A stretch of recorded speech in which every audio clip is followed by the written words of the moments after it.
Okay. Hopefully I can make this video really quick. This is a really quick update. Hopefully, as I always say, I'll hopefully not interrupt it. So last video I told you all I had some blood work done, and my doctor was thinking maybe I had fibromyalgia. I didn't know what the blood work was, so now I've found out what it was.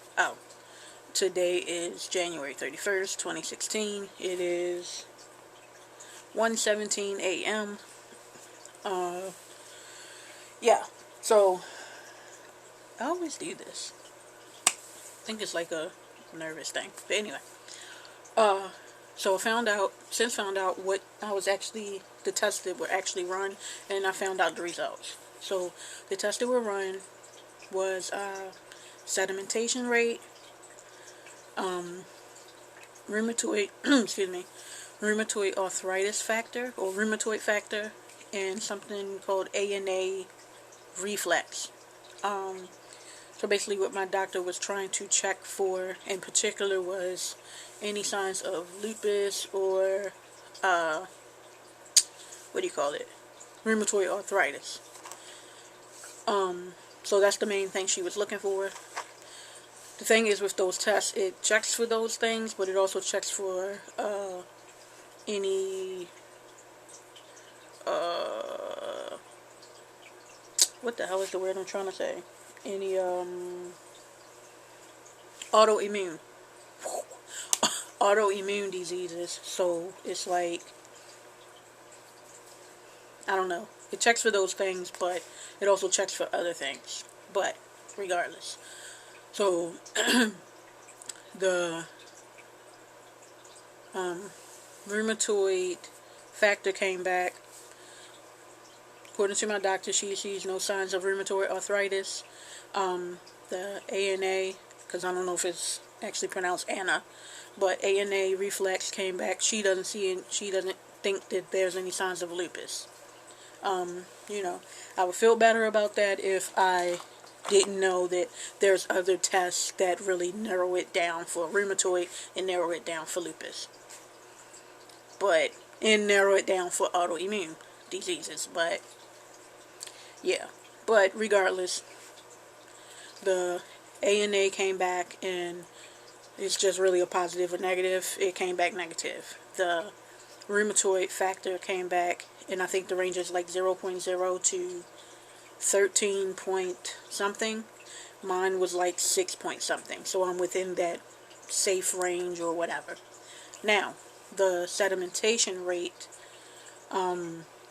basically, I'm going to talk to y'all as if I know what I'm talking about, but I really don't, but I just know a little bit from research. Okay, sedimentation rate is pretty much the rate at which your red blood cells drop down within this Westergren, like, test tube type thing. They measure it by millimeters per hour. So if it's too low, that indicates an issue. If it's too high, it indicates an issue. And it measures essentially inflammation somewhere within your body. But it is a non-specific test, so it does not diagnose anything.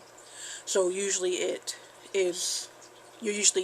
that test is usually given with other things in order to help with a diagnosis. But seeing as how those two tests were negative, it's like, this is the one that came back abnormal. So it's kind of like, okay. So, anyway, for that, typically, from my understanding, the range should be from 0 to 20.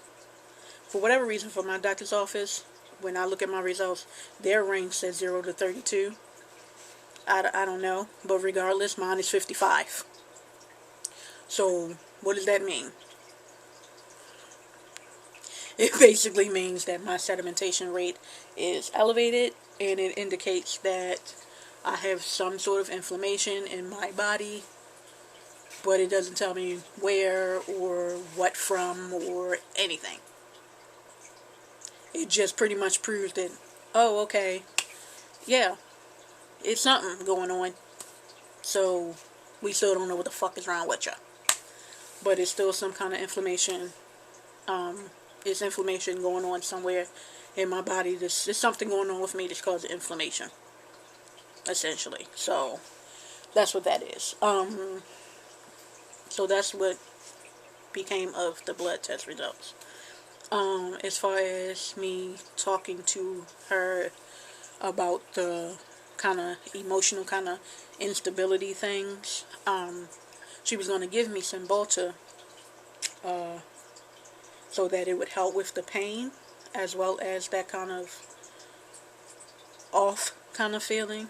So it was a whole thing I ended up going through with my pharmacy, and now it's something else. So she did prescribe it to me anyway, because I talked to her, when I talked to her about my results, she was like, she decided to still prescribe it to me in order to, sorry, my throat feels like weird, like my thyroid, I guess, or something. It just feels weird. Anyway,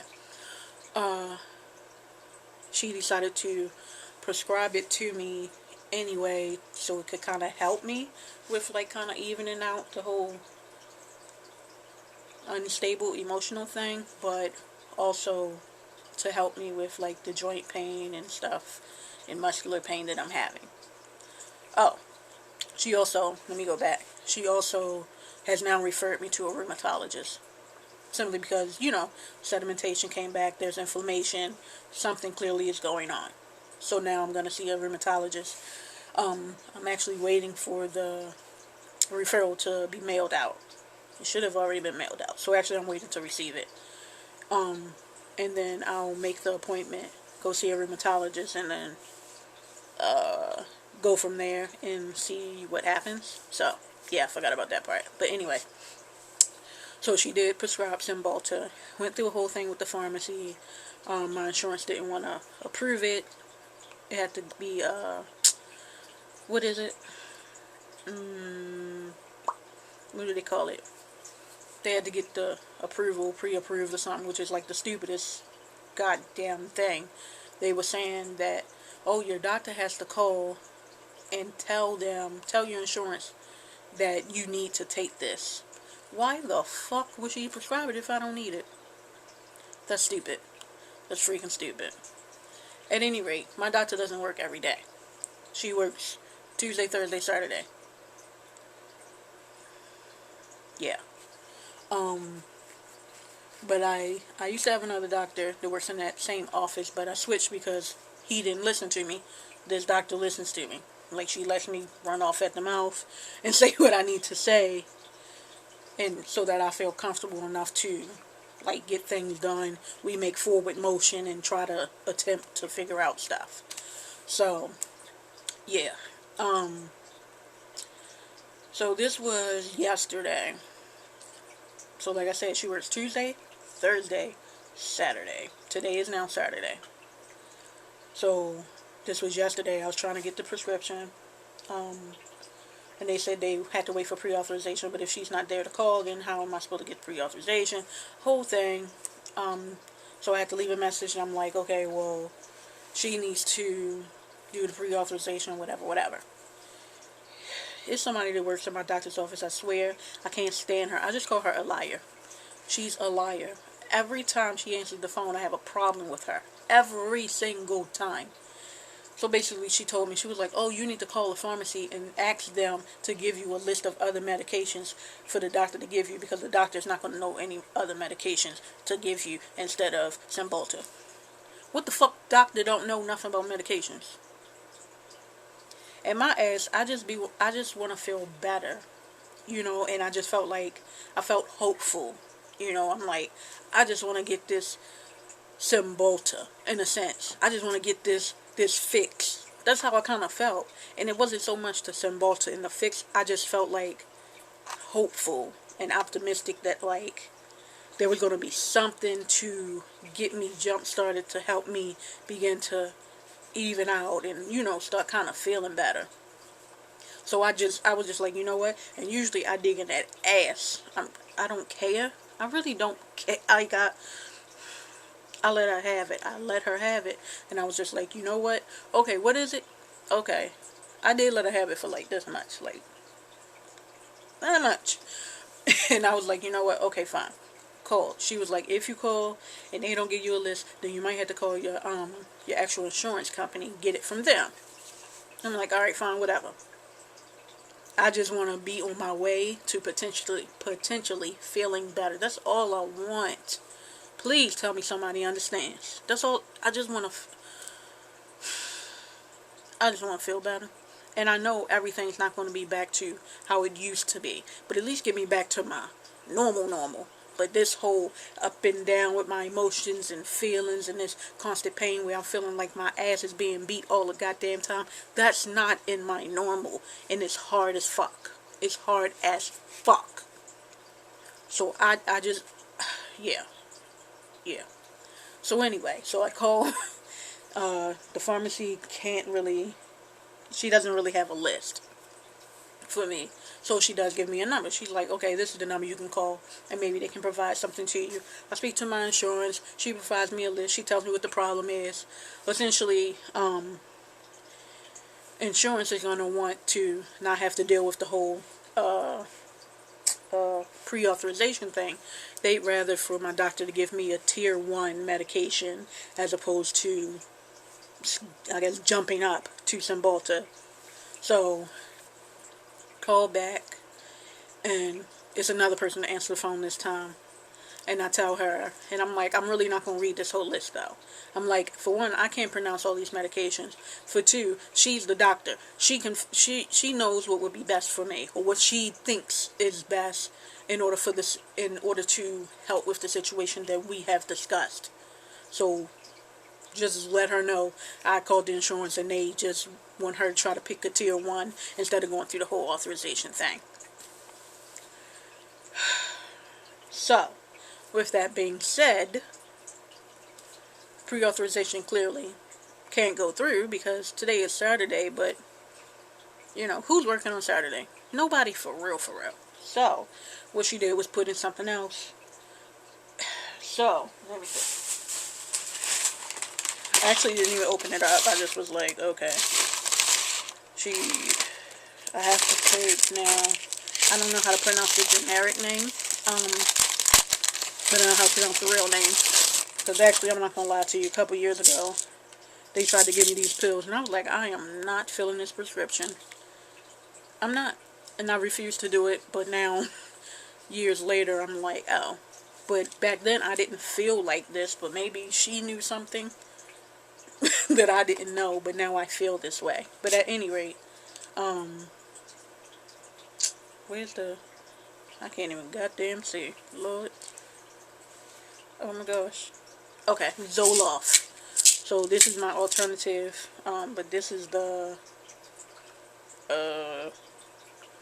generic name for it. Can you see? Whatever that is. Whatever. So that's the generic name. And what she wanted me to do, how she wanted me to take the Cymbalta was at night. Like, I take my migraine medicine at night as well. And she said it wouldn't interact, so just take it at night around the same time I take my migraine meds, and it should be good. But this is the pill. But, so whenever I get ready to go to bed, I probably won't take them with each other. I'm gonna probably space them out, but I'll probably take my migraine meds. Well, maybe I'll take this before I take my migraine meds. I don't really know. But anyway, so I'm gonna try it. But if I don't like it, I'm gonna get off of it, and we're gonna have to discuss some other shit, because we're gonna have to discuss some natural things. You understand what I'm saying? And as much as I despise that, that's neither here nor there. But I really despise whatever. I've had personal experiences with that natural herbal stuff. Not with me personally, but just with people in my life and their actions while dealing with that. But I really don't want to be on a bunch of medications that's going to interact and cause a whole bunch of problems when I could do something natural. When something natural could potentially help me in some way, shape, or form to get my shit together. Like, I'm honestly considering that shit. But, again, I'm going to try this. try my pills, and we gonna see what the hell happens. So today, tonight, technically morning, because it's now 1:30. I'm gonna give it a try. I'm gonna give it a try. But yep. I'm gonna just give it a try. I was gonna say something else as far as like calling the pharmacy. Oh, that's what I was gonna say. When I looked at the tier 1 list though, it was a waste of time. So I'm glad my doctor thinks beyond that shit. She gave me something else just like similar. Zoloft. It helps with the whole anxiety and depression, and I really don't like using that word, y'all. I don't. I like just saying it. Sometimes I get sad, god damn it. Shit. I don't like really using that word for whatever reason. But it helps with that, but it can also help with pain, which I never fucking knew that shit. But research. So she knew what she was doing, but I looked at the list of the tier 1 meds that the insurance was recommending, and I'm like, that's a waste of fucking time. I can just take some fucking Ativan for that shit. Like, that's stupid. My biggest thing is I wanted something to help, yes, even me out, but bitch, I'm in fucking pain, and I'm the type of person, I can't really do like 800 ibuprofen. That shit is like a tic-tac. The fuck? And I don't really like doing narcotic type things because I don't like the way it makes my head feel. I'm already dizzy on a consistent basis, so it just makes my head feel weird, so I don't know what the fuck that's gonna fucking do. Like, I don't know. So I'm taking a chance on feeling really fucked up and just being really out of it, like, for a while. But I'm gonna give it an honest to goodness fucking try and see what happens. But if anybody sees this and you've taken this before, honestly, like, let me know, like, your experience. I mean, everybody's not the same, but yeah. Yeah, so I went through a whole bunch of rigmarole, and now what I'm going to do is when I call the doctor's office, if that particular person answers, I'm just going to hang up, just to avoid having to go through a whole bunch of stuff, because she's essentially lazy, and she's a liar. And that's just what it is. So, yep. Anything else I want to say? Oh, how do I feel today? Because I don't think I said that the last video, and then I think I'm going to try to, wrap it up. Sorry.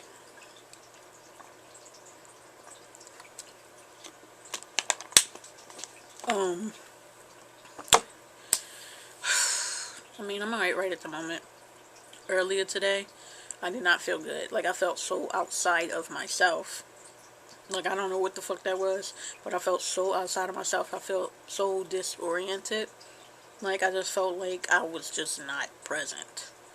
I have no clue what that was. I mean, I don't know if it was lack of sleep, because I ended up not even, I didn't know until, like, later on that I actually only slept I only slept like 3 hours. I looked at my Fitbit, like the app on my phone. I only slept 3 hours, 15 minutes. And I was restless like 5 times out of that time. So, I mean, maybe it was just like, I've been doing like a lot. I'm telling you, I've been doing like a whole lot lately, and maybe I'm just like exhausted. I don't know, I was just really, really out of it earlier. And then I ate bad last night. Like, I never eat like carry out food.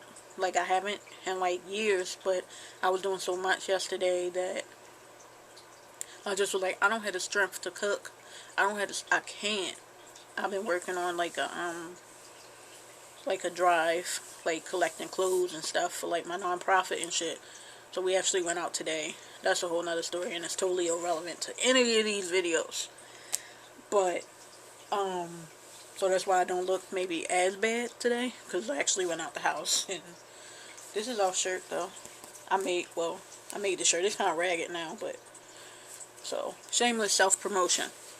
But at any rate, yeah, we went out to hand out stuff, but it's been like 2 grueling months of just gathering everything together, and I haven't really slept much. And then they've been working on the house next door, so it's like constant noise. It's just been a lot. So I just felt so outside of myself. But now, like I said, I feel alright right now. I'm just tired. It's getting to be kind of late in my night. So I'm starting to feel like it's about time for me to take my migraine meds because my head is like hurting back here. But other than that, I'm good. I guess I ain't gonna complain. I'm good. Yep. I think that's about it. I didn't expect this video to be that long, but it's all good. Thank you for watching. I'm gonna do my still, and I'm out.